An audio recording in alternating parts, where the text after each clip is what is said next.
no capítulo 4, ele passa para um outro nível. Ele está falando agora a respeito de uma adoração do céu. Então ele diz lá: depois disso tive outra visão e vi uma porta aberta. Sobe para aqui, e te mostrarei o que deve acontecer depois destas coisas. O convite é para que o apóstolo João, que é quem estava tendo essa revelação, subisse e visse o que é que estava para acontecer. E Deus estava interessado em revelar algo para João, para que João escrevesse, para que essa mensagem chegasse até nós. Então, é algo muito importante que Deus deseja que a gente saiba. Diz lá então: num instante fui dominado pelo Espírito de Deus, e ali no céu estava um trono com alguém sentado nele. O seu rosto brilhava como brilham as pedras de jaspe e sárdio, e em volta do trono havia um arco-íris que brilhava como uma esmeralda. Então ele começa descrevendo, a primeira descrição que vai haver é a descrição do trono.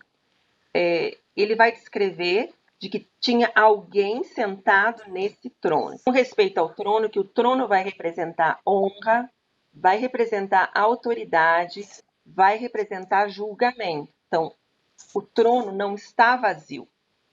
Tem alguém sentado no trono. Tem alguém governando. Tem alguém que está guiando todas as coisas. Qual era o aspecto desse que estava ali sentado no trono? Ele vai descrever como que o rosto desse alguém que estava lá no trono brilhava. Qual era a situação desse povo que estava vivendo ali, para quem, na igreja daquela época? Eles estavam vivendo em perseguição, eles estavam vivendo em grandes dificuldades. Dentro dessas grandes dificuldades, eu saber que tem alguém no trono é muito maravilhoso. E é nessa perspectiva que nós precisamos viver esse tempo que nós estamos vivendo hoje, na perspectiva de que tem alguém no trono. Aquelas pessoas daquela época estavam vivendo dessa forma. E numa época de dificuldade, uma época de tribulação, numa época de perseguição, e a mensagem que João traz para eles é: Deus está no trono. E ali fala a respeito de como é que era o aspecto dessa pessoa que estava sentada no trono. E ele diz ali que o seu rosto brilhava como as pedras de jaspe e sárdio. Então, a pedra de jaspe é uma pedra assim transparente, brilhante, e a pedra de sárdio é vermelha. Então, vai significar algumas coisas. Vai significar a transparência, vai significar a pureza, vai significar a santidade, mas também significa a graça, né? Porque o vermelho sempre vai mostrar a respeito do sangue de Jesus, vai mostrar a graça. Então, no trono tem graça e tem misericórdia. E o arco-íris era um arco-íris que brilhava como a esmeralda. Então, a esmeralda é verde, e verde sempre retrata a esperança, e arco-íris tem essa conotação da esperança, da aliança que Deus faz com a gente. Então, o trono é de graça e misericórdia, né? Desse trono saíam vozes, relâmpagos e trovões. Então, também fala que é um trono de juízo, é um trono que, que tem alguém sentado e não vai deixar as coisas ficarem por isso mesmo. É um trono de graça e misericórdia, mas também é um trono de juízo. E diante dessa perspectiva é que eu preciso entender o livro do Apocalipse e talvez pensar um pouquinho mais a respeito dos dias que nós estamos vivendo. Esse trono, também, no versículo 4, vai dizer: ao redor do trono havia outros 24 tronos, nos quais estavam sentados 24 líderes, vestidos de branco e com coroas de ouro na cabeça. Do trono saíam relâmpagos, estrondos e trovões. Diante dele havia 7 tochas acesas, que são os 7 Espíritos de Deus. Então,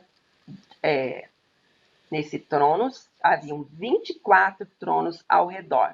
O que significa esses 24 tronos?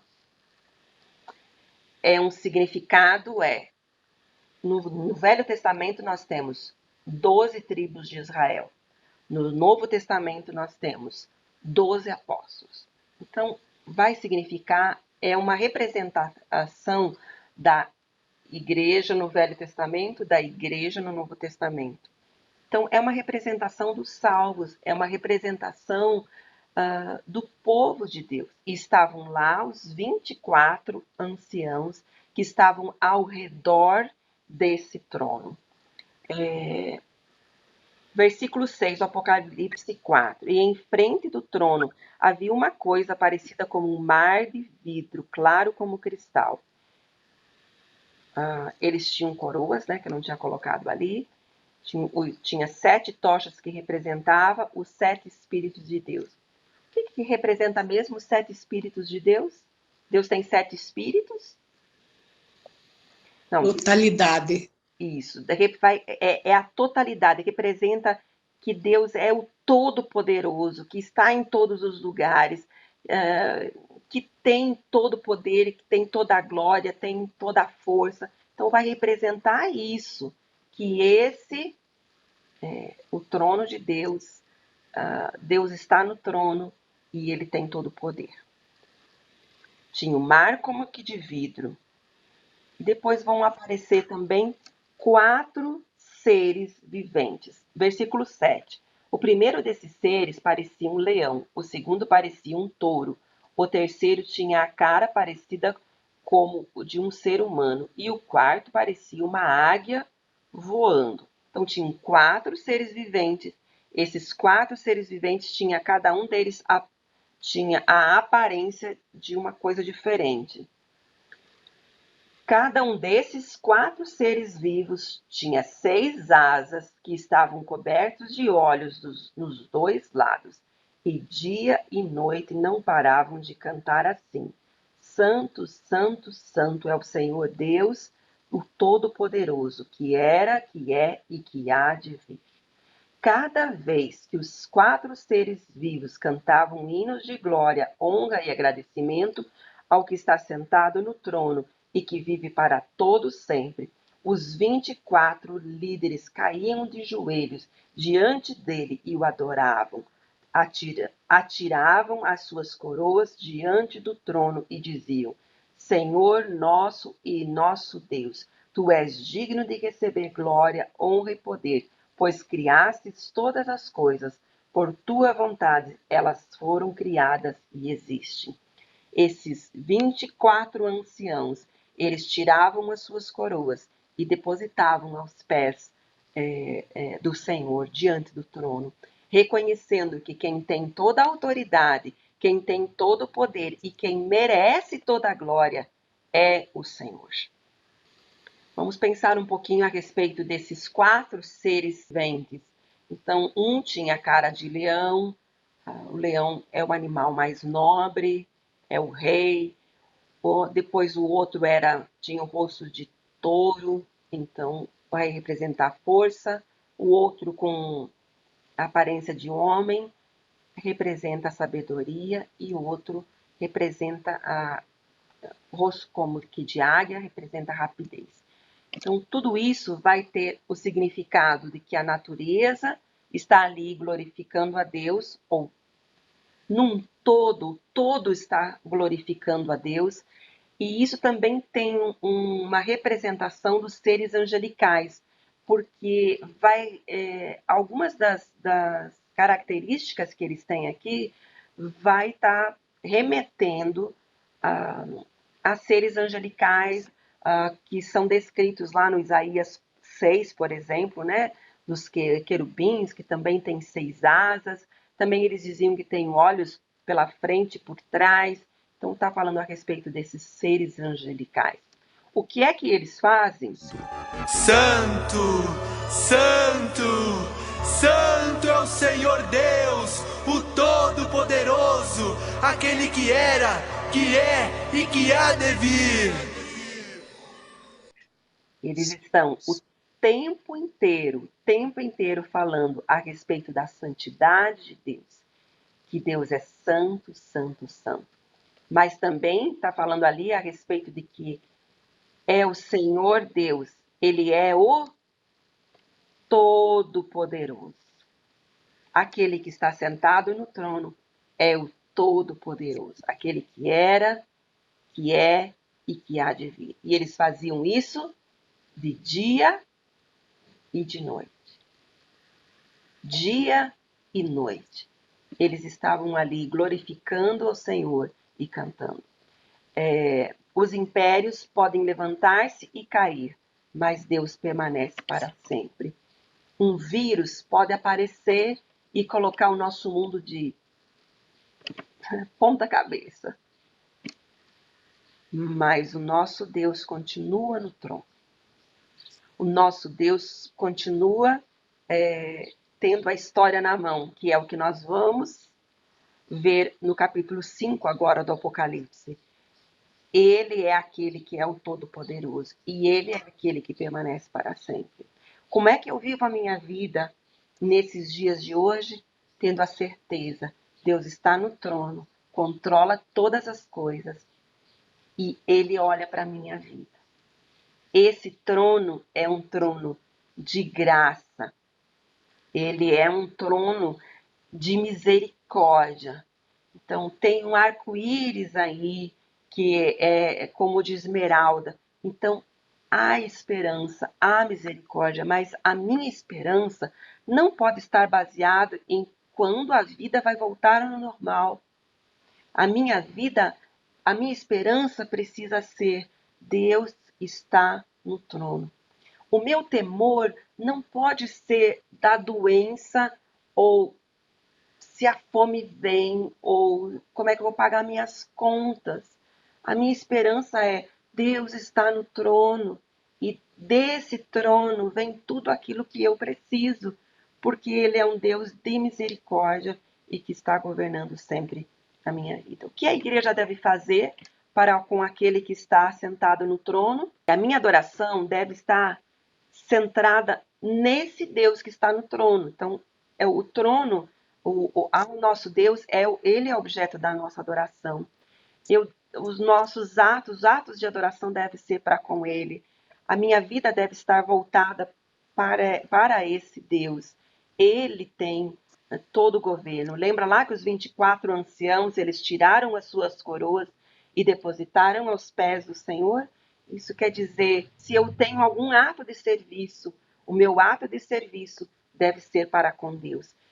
E também palavras de adoração. Eu devo expressar a minha adoração. Santo, santo, santo é o Senhor. Eu devo estar adorando ao Senhor o tempo inteiro. Lembra lá que os 24 anciãos, os líderes, caíam de joelhos diante dele e adoravam, dizendo: Senhor nosso e Deus nosso, tu és digno de receber glória, honra e poder, pois criastes todas as coisas, por tua vontade elas foram criadas e elas existem. A nossa vida deve estar voltada para esse Deus. Capítulo 5.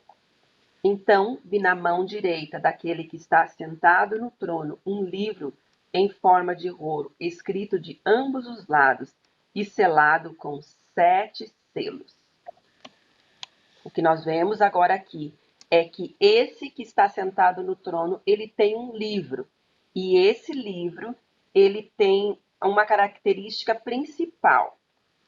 Ele está selado, no trono, um livro em forma de rolo, escrito de ambos os lados e selado com 7 selos.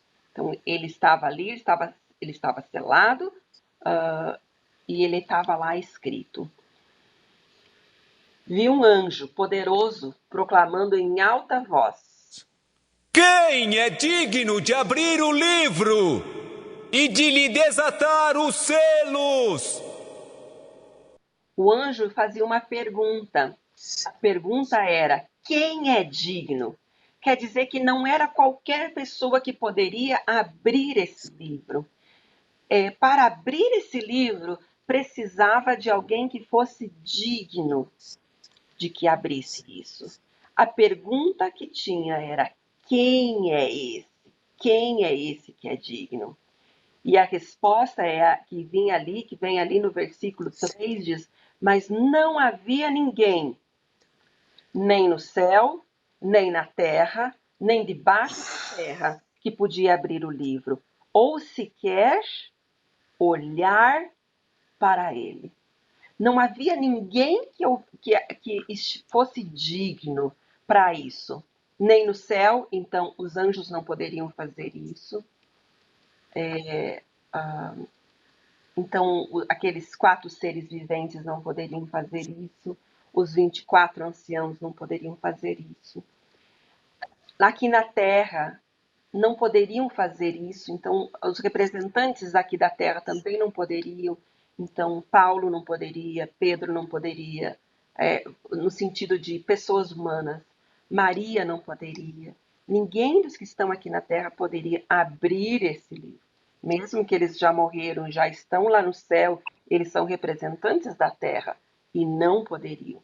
Não poderia, ninguém poderia, né? Nem debaixo da terra. Então, os poderes do inferno também não poderiam abrir esse livro. Não chores, eis que o leão da tribo de Judá, a raiz de Davi, venceu para abrir o livro e os seus 7 selos. Vem uma mensagem, porque ali no versículo 4 diz: eu chorava muito, porque não se encontrou ninguém que fosse digno de abrir. Mas então um dos anciãos respondeu o quê? Não chore. Aí vem uma palavra de conforto, de consolo, o que muitas vezes o livro do Apocalipse vai falar e vai dizer: não chores. Muitas vezes também repete dizendo: não temas, não tenha medo, porque tem alguém que venceu. Então, o leão da tribo de Judá, a raiz de Davi, ele venceu para abrir o livro e os seus 7 selos.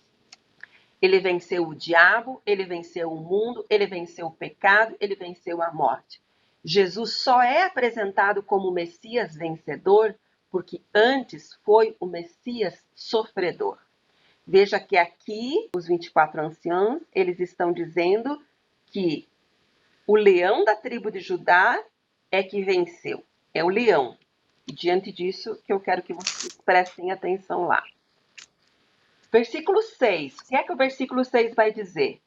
Então vi um cordeiro. É interessante porque ele diz que é o leão da tribo de Judá que venceu e poderia abrir os selos. Mas agora no versículo 6 vai dizer: então vi um cordeiro que parecia ter estado morto. Ele tem a sua marca é que ele foi morto, ele deu a sua vida por mim, ele deu a sua vida por você. A sua posição é que ele está de pé, ele estava lá, estava de pé no centro do trono, cercado pelos 4 seres viventes e pelos anciãos. Ele tinha 7 chifres e 7 olhos, que são os 7 Espíritos de Deus enviados a toda a terra. Então, ele tem 7 chifres, porque ele é onipotente. E ele tem 7 olhos, porque ele é onisciente. Ele vê tudo, ele sabe tudo. Esse é aquele que morreu, né? O cordeiro é o que foi dado pela minha vida. Esse é o que pode abrir os selos. Ele se aproximou e recebeu o livro da mão direita daquele que estava sentado no trono. Ele é esse que pode abrir. Ao recebê-lo, os 4 seres viventes e os 24 anciãos prostraram-se diante do cordeiro. Cada um deles tinha uma harpa e taças de ouro cheias de incenso, que são as orações dos santos. O que é que eles tinham nas suas mãos? Eles tinham nas suas mãos harpas e eles tinham também taças que continham as orações. E Eles cantavam um canto que dizia lá: Tu és digno de receber o livro e de abrir os seus selos, pois foste morto e com teu sangue compraste para Deus homens de toda tribo, língua, povo e nação. Tu os constituíste reino e sacerdotes para o nosso Deus, e eles reinarão sobre toda a terra. Por que é que ele é digno? Ele é digno porque ele foi morto. Ele é digno porque ele nos comprou. E ele nos constituiu reino e sacerdotes. Digno é o Cordeiro que foi morto de receber o poder e riqueza e sabedoria e força e honra e glória e louvor. Então olhei e ouvi a voz de muitos anjos, milhares e milhares e milhões de milhões. Eles rodeavam o trono, bem como os seres viventes e os anciãos, e cantavam em alta voz: Digno é o Cordeiro que foi morto de receber poder, riqueza, sabedoria, força, honra e glória. Depois ouvi todas as criaturas existentes no céu, na terra, debaixo da terra e no mar e tudo que neles há, que diziam: Aquele que está sentado no trono e ao Cordeiro, seja o louvor e a honra e a glória e o domínio pelos séculos dos séculos. E os 4 seres viventes disseram: Amém, amém, amém. Aquele que está sentado no trono e ao Cordeiro seja o louvor. A ele seja tudo isso. Algumas aplicações importantes. Jesus, com o livro nas mãos. O que isso significa? Nós precisamos orar, Deve nos levar a buscar a Deus, deve nos levar a colocar as nossas vidas em oração diante do Senhor, diante desse que tem o livro nas mãos. Nele eu posso confiar, nele eu posso me entregar totalmente. Também deve nos levar a evangelizar toda a tribo, toda a língua, todo o povo. Aí talvez a gente possa perguntar: como é que nós podemos evangelizar hoje? Fechado nas suas casas? Nós não podemos ir visitar as pessoas? Como é que eu posso evangelizar? Aí lembra lá que eu comentei, está no início? Nós somos seres adaptáveis e nós precisamos nos adaptar a essa nova época que estamos vivendo.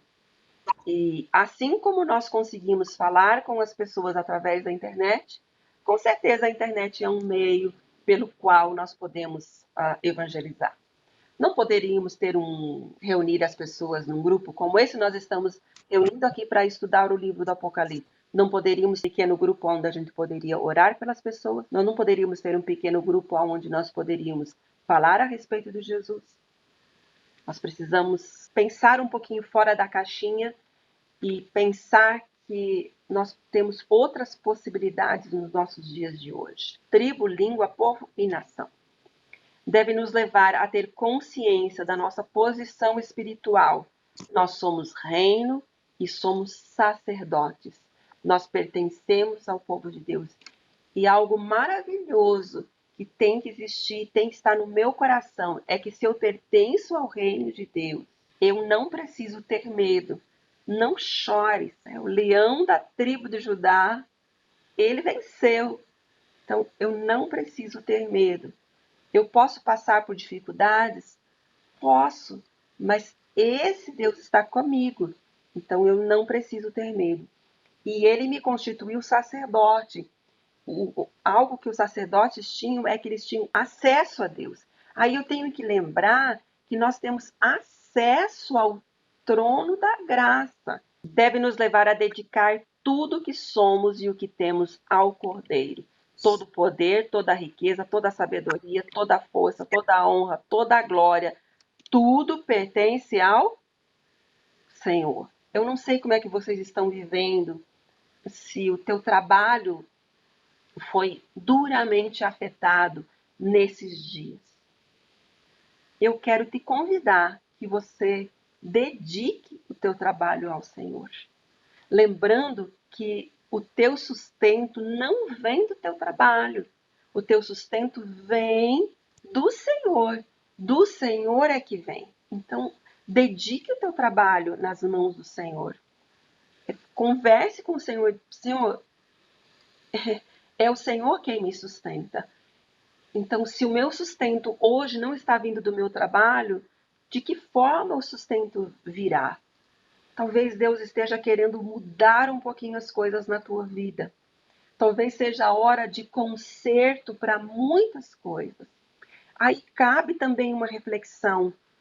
Tudo que você está vivendo, a forma como o teu sustento estava vindo das mãos do Senhor ou somente do teu braço? Será que não tem coisas que precisam ser consertadas diante do teu trabalho? Será que não tinham coisas dentro do teu trabalho que de repente poderiam estar ilegais ou não estavam de uma forma tão correta que precisa ser consertado? Então é o tempo de conserto, é o tempo de eu redirecionar a minha vida. E isso parte de eu dedicar tudo o que eu tenho e que eu sou nas mãos do Senhor.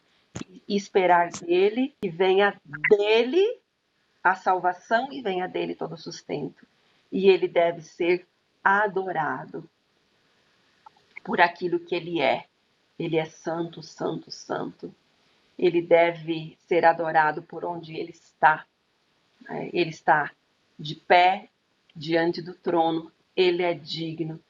Ele está lá no meio. Ele tem todo o controle, tem todo o poder. E por aquilo que ele fez. Esse cordeiro é o que foi morto para tirar o meu pecado. Mas ele não ficou morto, ele ressuscitou e ele subiu aos céus. E quando ele teve essa vitória, ele me garantiu a vida eterna. E a minha vida não pode estar tão centrada aqui na terra. A minha vida deve estar voltada em adoração para esse Deus. Ele é digno de ser adorado. E esse tempo é um tempo de eu levar os meus olhos para o Senhor, para esse que deve ser adorado.